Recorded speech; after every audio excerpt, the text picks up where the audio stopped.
अगर दिल नहीं मिलता तो 2.5 घंटे तक लंबी मुलाकात और बातचीत नहीं होती।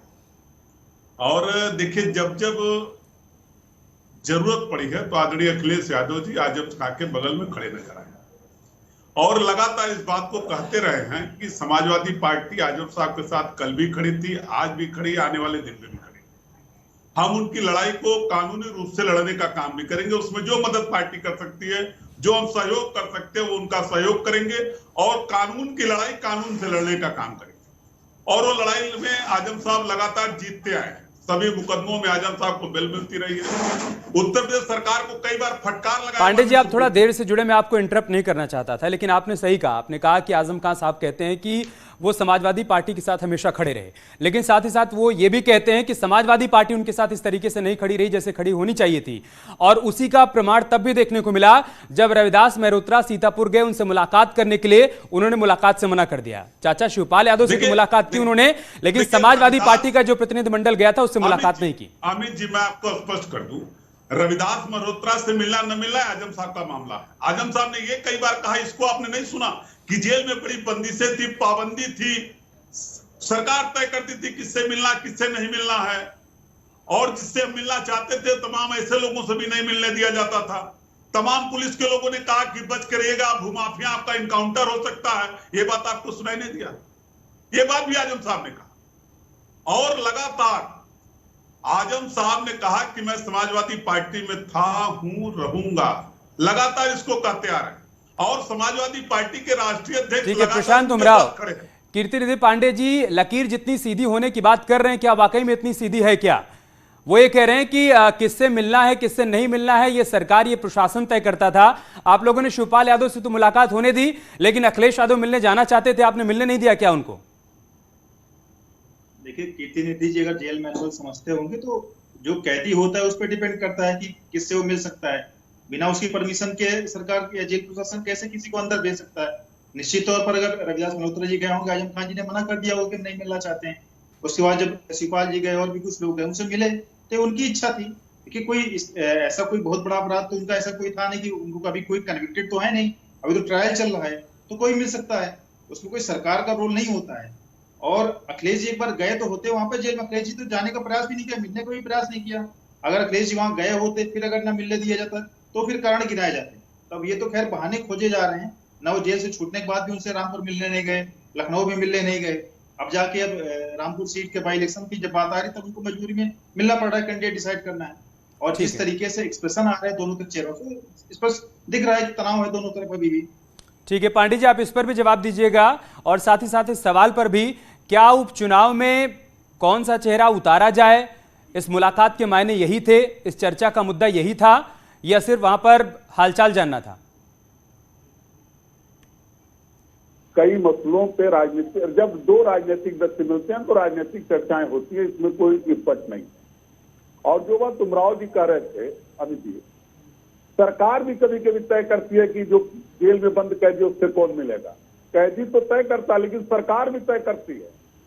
और सरकार लगातार इस प्रयास में कि समाजवादी पार्टी में जो नेता हैं, जो कार्यकर्ता, उससे वादरेशन पैदा होता है।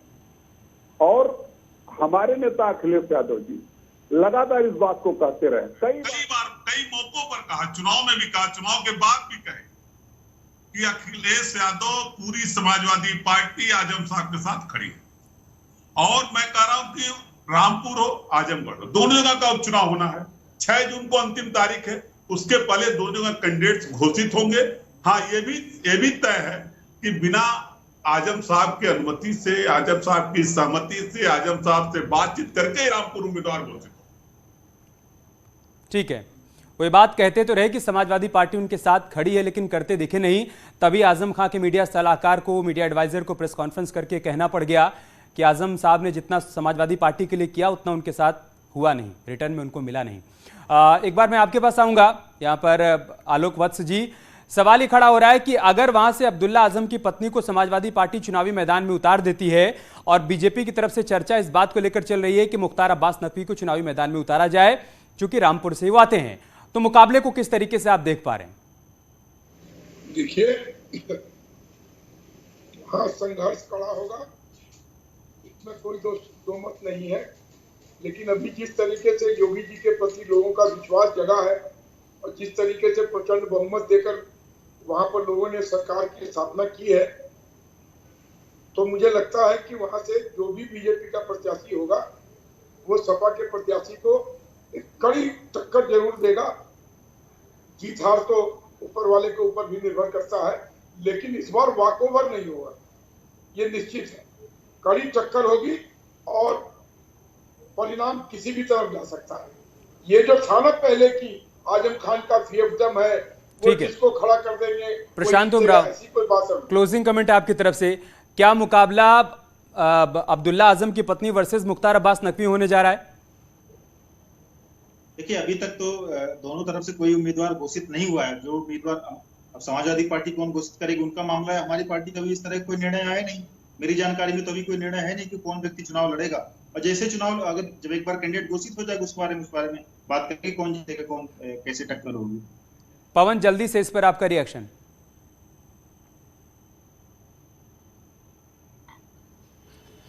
देखिए, इस पूरे मीटिंग के दौरान सबसे अच्छी एक तस्वीर एक और देखी, जब अखिलेश यादव जब मुलाकात करके बाहर निकले तो उनके चेहरे पर हंसी थी। इसका मतलब वो कोशिश कर रहे थे एक सिंबल देने की कि ऑल इज वेल, सब कुछ अच्छा है, सब कुछ ठीक ठाक है। और जो लंबी जो बैठक चली, मीटिंग चली दोनों नेताओं के बीच में 2.5 घंटे की, उसमें कुछ कुछ चीजें ठीक हो गई हैं। तो अंदेशा यही है कि उसका जो रिजल्ट है वो रामपुर उपचुनाव में देखने को मिलेगा और हो सकता है कि फिर से आजम खान का परिवार और समाजवादी पार्टी एकजुट होकर चुनाव लड़ती हुई दिखाई दे। लेकिन वो डिपेंड करता है कि कैंडिडेट कौन होता है। इधर से बीजेपी की तरफ से लगातार ये खबरें आ रही हैं कि क्योंकि मुख्तार अब्बास नकवी केंद्रीय मंत्री हैं और ऐसे में उनको रासवा दिया नहीं है, तो 6 महीने के अंदर उनको रासवा से मतलब सदन में किसी न किसी सदन में पहुंचना है। तो ऐसे में संभवतः उनको लोकसभा चुनाव रामपुर से लड़ा दिया जाए। लगातार वो रामपुर में काम भी करते नजर आए, तो ऐसे में मुकाबला बड़ा दिलचस्प होने वाला है। लेकिन ये डिपेंड करेगा एसपी कैंडिडेट के ऊपर। अगर आजम परिवार से कोई कैंडिडेट होता है तो लड़ाई बहुत तेज होगी। अगर आजम परिवार के बाहर का कोई कैंडिडेट होता है तो फिर देखने में मजा आएगा कि आजम खान किसको सपोर्ट करते हैं। बहुत शुक्रिया आप सभी का हमारे साथ जुड़ने के लिए, इस चर्चा में शामिल होने के लिए। न्यूज़ 18 पर खबरें जारी हैं, बने रहिए हमारे साथ।